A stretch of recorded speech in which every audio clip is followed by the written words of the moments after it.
Magandang umaga! Kumusta po? Narito po ulit ang update natin para sa lagay ng ating panahon.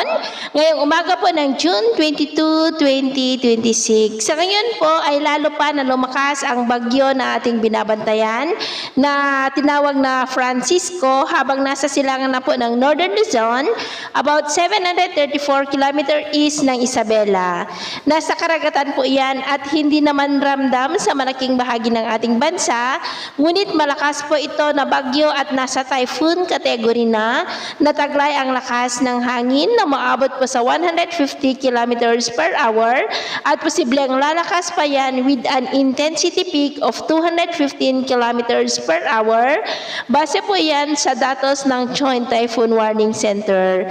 Ito po ay kumikilos pa west, northwestward sa bilis po na 25 km per hour at bukas, lalo pa po yan na lalakas habang mas lumalapit sa northeast ng Cagayan at sa mga isla ng extreme northern Luzon at posibleng itaas ang wind signals bukas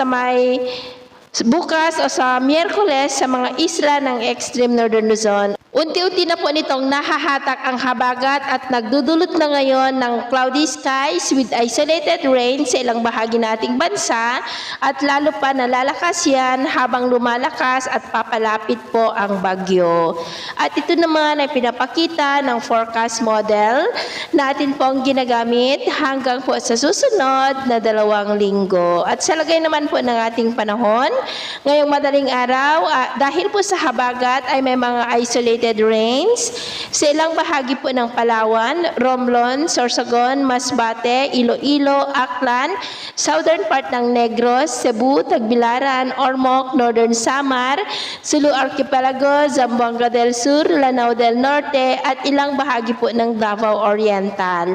At mamaya ay sisikat naman ng araw sa malaking bahagi ng bansa pero may tsansa pa rin ng maulap na kalangitan na minsan ay may mga pulo-pulo na mga pag-uulan sa ilang bahagi po ng Palawan, Western Visayas, Masbate, Bohol, Leyte, Samar Island, Sulu Archipelago, Zamboanga Peninsula, Northern Mindanao at Surigao del Norte.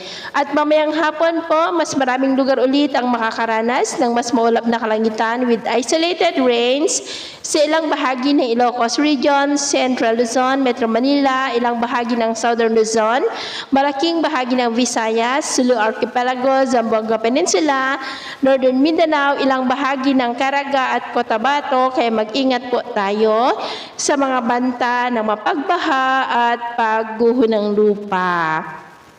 At sa atin naman pong mga baybayin, wala pa naman po tayong nakataas na gale warning signal sa ngayon.